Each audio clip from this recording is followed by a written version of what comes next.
आप भी अल्लामा खादिम हुसैन रिजवी साहब की जमात से रूगर्दानी करेंगे, हम आपके खिलाफ खड़े होंगे। अस्सलामु अलैकुम वरहमतुल्लाहि वबरकातुहू। सोशल मीडिया के दोस्तों के लिए आज जो मैं पैगाम रिकॉर्ड करवाना चाहता हूँ, खासकर मेरा पैगाम आज तहरीक लब्बैक के तमाम कारकुनों के लिए, और हर कारकुन की जिम्मेदारी है कि वो तमाम लब्बैक के कारकुनों तक ये वीडियो जरूर पहुंचाए, और उन यूट्यूबर्स के लिए जो तहरीक लब्बैक का लिबादा ओढ़कर उनकी व्यूशिप लेकर पहले तहरीक लब्बैक के फेवर में बोलते हैं, फिर जब सब्सक्राइबर गेन हो जाते हैं, व्यूशिप गेन हो जाती है, फिर किसी भी बदमज़हब के साथ, किसी भी मुखालिफ के साथ बैठकर ये कहते हैं कि जनाब हम कोई तहरीक लब्बैक के थोड़ी हैं, हम तो सिर्फ इस्लाम के लिए बात करते हैं, हमारा तो इस्लाम से ताल्लुक है। कहने वाले कि बहुत से लोग ये भी कहते हैं कि जी ये तहरीक लब्बैक का काम नहीं कर रहे। जी बिल्कुल आप सही कह रहे हैं, हम तहरीक लब्बैक का काम नहीं कर रहे। हम काम कर रहे हैं आप सल्लल्लाहु अलैहि वसल्लम का, हम काम कर रहे हैं मुसलमानों को जगाने का। उन यूट्यूबर्स में से जो नाम आते हैं वो दो लोगों के हैं जो इसी वक्त पर तहरीक लब्बैक के हर काम में पहुंचे हुए होते हैं। उनकी अगर पूरे के पूरे चैनल का पोस्टमार्टम किया जाएगा तो सिर्फ तहरीक लब्बैक का ही मवाद निकलेगा। एक पाकिस्तान की आवाज जेके पब्लिक वॉइस टीवी मियां खुर्रम का चैनल। अच्छा, मियां खुर्रम और जिब्रार खान करते क्या है, इनका तरीका वारदात क्या है?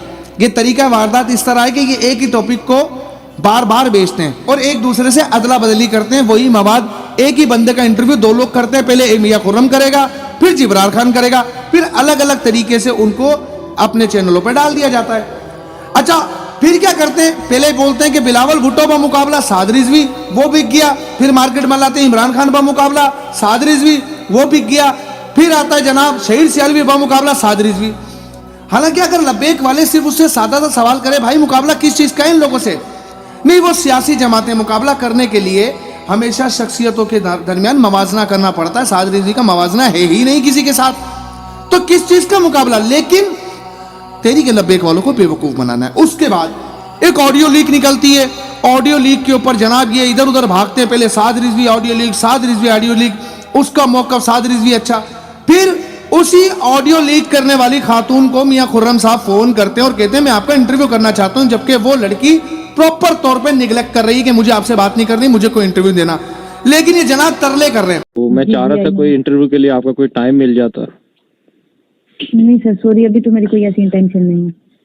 क्या वजह है? वो मेरे कुछ दोस्त भी बता रहे थे अभी आप इस हवाले से एग्री नहीं है, तो कोई वजह है? खुद नहीं आप देना चाह रहे इंटरव्यू? और प्लान मेरा और उसके मुताबिक मैं काम कर रही हूँ, तो अभी मेरा इंटरव्यू के लिए कोई इंटेंशन नहीं है। इसका मतलब दोनों हाथों में लड्डू रखे जा रहे हैं, यहाँ से भी व्यूज लेंगे, यहाँ से भी ब्रेकिंग करके चलाएंगे, देखिए हम क्या लाएं।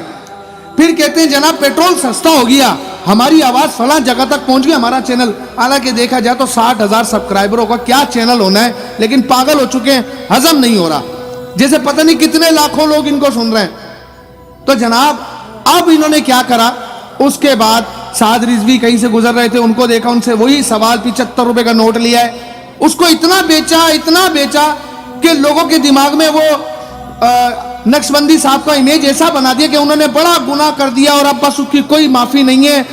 और तहरीक लब्बैक वाले काम यही करते हैं, फतवे लगाने वाले, वो किसी को भी कादियानी कह देते हैं, किसी को भी काफिर कह देते हैं। अब मेरा सवाल तहरीक लब्बैक वालों से, मुझे बताओ ये तहरीक लब्बैक का कहां से फेवर है? अगर हसन नक्शबंदी साहब के लिए वो ये इमेज दिखा रहे हैं लोगों को कि वो तो किसी को भी काफिर कह रहे हैं, तो कल तो वो मुझे भी और आपको भी काफिर कह देंगे, तो ये कोई सॉफ्ट कॉर्नर तो नहीं हुआ, ये तो तहरीक लब्बैक के खिलाफ बातें की जा रही हैं। अच्छा, अब क्या होता है, अलग अलग लोगों के पास यही दो लोग बैठते हैं जो हसन नक्शबंदी साहब को आड़े हाथों लेते हैं, फिर ब्रेकिंग करके थंबनेल बनाते हैं, टाइटल चलाते हैं, चलें जी ठीक है, ये भी बिक गया। उसके बाद इन्होंने क्या करा, अब जाकर ये बैठ गए उस मिर्जा की गोद में। कौन? मिर्जा जहलमी। मैं जहनुमी नहीं कह रहा, उसको छोड़ दें। वो इन्होंने अब 4 घंटे बाद जब इन्होंने हमारी पोस्ट को 10 घंटे गुजर गए, इन्हें पता चल गया कि काम होने वाला है, इन्होंने क्रॉस लगा के पूरा इंटरव्यू 1.5 घंटे का रिकॉर्ड करके क्लिप्स में डाला, अलग अलग तरीके से। मोनेटाइज चैनल है, लाजमी सी बात है, आप मोनेटाइज कमाएं, हम मना नहीं कर रहे, 10 लोग कर रहे काम, हमें क्या तकलीफ है? और लेकिन लब्बैक का नाम लेकर क्यों कर रहे हो ये काम? लब्बैक के लोगों को धोखा क्यों दे रहे हो? क्या पिछले दिनों में शहीद सियालवी ने काम नहीं किया? तुमने और शहीद सियालवी में क्या फर्क है, मुझे बताओ। उसने पॉलिटिकल जमात बनाई तहरीक लब्बैक का सहारा लेकर, उसने सुन्नियों का सहारा लेकर अपने आप को पॉपुलर किया। उसके बाद तुमने क्या किया? तहरीक लब्बैक के लोगों को आम तरीके से अपने घेरे में लिया। जब व्यूवरशिप 60,000 तक चली गई आपके लिमिट, आपने बोला चलें जी आप कुछ भी करेंगे। और आपको क्या लगता है मेरा डायलॉग हर बंदा मारेगा तो चलेगा उसके ऊपर? कि मैं अगर हमेशा से कहता है एक आप नहीं बोल पाते, वो भी बोल लिया करें, पूरा कंप्लीट हो जाएगा। जो मैं बोलता हूं ना, नमरूद की जलाई हुई आग वाला भी, तो आप मुझे भी जानते हो कि मैं कितने सालों से बोल रहा हूं, मैं आपको भी जानता हूं। लेकिन यहां पर फर्क सिर्फ यह कि धोखेबाजी। मुझे बताओ, जिस लड़के का तुमने इंटरव्यू किया ये कहकर कि इसने बाबा जी के कहने के ऊपर छोड़ दिया और 40 मुल्कों में उसकी आवाज को सुना जाता था, ये क्या आप सच बोल रहे थे? नामी सिंगर थे, पाकिस्तान में इनका बड़ा नाम था, बड़े गाने लिखते थे पाकिस्तान में और बड़े बड़े रैप लिखे हैं, बड़े मशहूर रैप है। 40 ममालिक में इनके वो रैप देखे जाते थे, इनको सुना भी जाता था, लोग इंतजार करते थे कि कब इनका जो है वो रैप आएगा। लेकिन इनकी जिंदगी में एक ऐसा बदलाव आया, एक झटके ने कई लोगों की ज़िंदगी बदल सकता है। तो स्टार्टिंग में बता रहा हूँ, या तो व्लॉग पूरा देखना है, नहीं तो यहाँ से छोड़ के जाना है, चले जाएं। होते चले गए और आपका दिल मुतमिन नहीं हुआ, हालांकि आपको लाखों रुपए मिल रहे थे, आप 1 लाख रुपए एक दिन का कमा रहे थे, और आज मेरे ख्याल से शायद 1 लाख से भी बहुत, मैं बताना नहीं चाह रहा, उससे भी नीचे हैं। किससे झूठ बोल रहे हो आप? फिर तहरीक लब्बैक के लोगों को आपसे बोला जाए तो कहें हम तो लोगों को इसलिए इंस्पायर कर रहे हैं कि वो दीन में आ जाए, तो फिर दीन झूठ की इजाजत देगा ना? आपके झूठ बोल बोल के दीन में ले आओ, सबको लब्बैक की तरफ झूठ बोल के ले आओ। 40 मुल्कों में आपकी आवाज सुनी जाती है, दिन रात ये कॉन्सर्ट्स करते थे। उसी लड़के का इंटरव्यू जिब्रार कर रहा है तो कह रहा है ये लाखों रुपए पर डे कमाते थे। तो भाई लाखों रुपए पर डे कमा ली होंगे, लेकिन सच तो बोलो ना, अगर कमाए हो तो। उस बेचारे ने तो कोई इतने कॉन्सर्ट ही नहीं किए, एक कॉन्सर्ट कर एक टीवी शो में बैठा, उसको बदनाम कर दिया। और अब ये बात है तहरीक लब्बैक के कारकुनों के लिए। जब ये मिर्जा जहलमी के पास जाकर उसका इंटरव्यू रिकॉर्ड करने गया, उस पूरे इंटरव्यू के अंदर उसने इसकी हमारे उलमा कराम, हमारे अकाबरीन के बारे में वही बकवासात बकी हैं। दोनों उनकी तारीफ करते थे, तो इससे क्या थोड़ी जुर्रत करें और ये कहें कि मोहम्मद अली जिन्ना और डॉक्टर इकबाल, जिनके शार उनके खादिम रिजवी साहब भी पढ़ते थे, ये भी कादियानी नवाज थे, क्योंकि ये तारीफें करते थे सर सैयद अहमद खान की।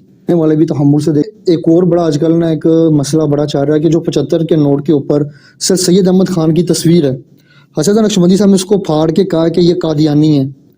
सर सैयद अहमद खान को छोड़ दें, क्या बरेलवी अशरफ थानवी साहब की तस्वीर मानने के लिए 75 के नोट पे तैयार होंगे? आमदार थले और देवबंदी जो है वो अहमद बरेलवी की तस्वीर मानने के लिए तैयार है। और तुहाडे अपने बावियां दी इतनी औकात नहीं कि उन्होंने करोड़ों लोग एक्सेप्ट करन। इसे क्या किया वहां जाकर? अगर वहां पर जाना ही था तो किसी आलिम को साथ लेकर जाता कि मनाजरा करो उसके साथ बैठकर। वो ये कहते हैं, फला ये कहते हैं, ओ भाई तुम क्यों गए हो? तुम्हें किसने कहा था वहां जाने के लिए? तुम्हें नहीं पता कि वो बाबा जी के लिए वो साथ, भाई ये तो खैर छोड़े, वो तो किसी वली को किसी को भी नहीं छोड़ पा रहा ना, वो तो तुम उसकी गोद में जाके बैठ गए। और तुम्हें क्या लगा कि लब्बैक वाले कोई भी होंगे वो तुम्हें छोड़ देंगे इस बार और तुम्हें सर आंखों में बिठाएंगे? अब ये इम्तिहान लब्बैक वालों का, ये जनाब शहीद सियालवी का हाल देख चुके हैं, इनको भी देख लो। उसके बाद ये भी फितना बन के खड़ोगे, कहेंगे हमने कब कहा था लब्बैक वालों से सपोर्ट के लिए, लेकिन पूरे चैनल का पोस्टमार्टम करोगे लब्बैक के अलावा मवाद नहीं है। खुद साख्ता एंकर, खुद साख्ता होस्ट बनकर लब्बैक वालों को बेवकूफ बना रहे हैं। हमारी पोस्ट के 8 घंटे के बाद ये लिखते हैं जलील जहन्नुमी रावजी। उससे पहले तो आप मिर्जा इंजीनियर का बड़ा टाइटल लगा के हसन नक्शबंदी साहब को बदनाम, जितना हसन नक्शबंदी साहब को इन लोगों ने बदनाम किया ना, लब्बैक को इन्होंने इस मामले में बदनाम किया। 75 रुपए का नोट फाड़ा, 75 रुपए का नोट फाड़ा, किसी ने बदनाम नहीं किया। ये हर बंदे के पास जाकर एक ही सवाल कर रहे थे कि 75 रुपए का नोट क्यों फाड़ा? ओ भाई तुम्हारे घर से लेके फाड़ दिया ना। अगर कोई कर दिया काम, वही सवाल सादरी जी से किया, 75 रुपए का नोट फाड़ा।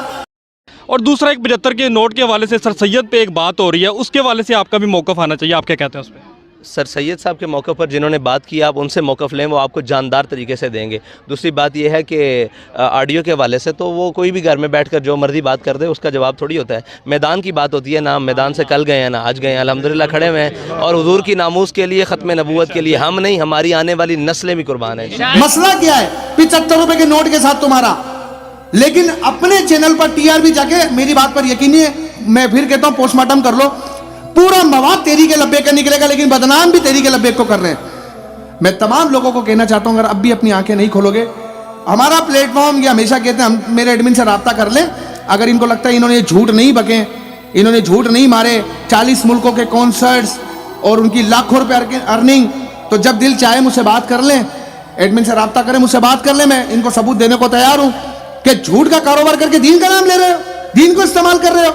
जो करना करो, 50 लोग कर रहे, नहीं आवाज उठा रहे, लेकिन मैंने पहले ही कहा था लब्बैक का नाम लेकर कोई भी हरकत ना करे। शहीद की सूरत में हम ये दर्द सह चुके कि कि हमने इसको प्रमोट किया और ये हाल हुआ। आगे से मैं तमाम लब्बैक वालों को कहना चाहता हूं, इन लोगों को कोई प्रमोट ना करे, क्योंकि ये फिर बोझ आपके कांधों पर होगा। मैंने कहा ना, शहीद को प्रमोट करने का बोझ हम उठा चुके हैं, हमने देख लिया उसने क्या किया। इन लोगों को कतन कोई प्रमोट ना करे।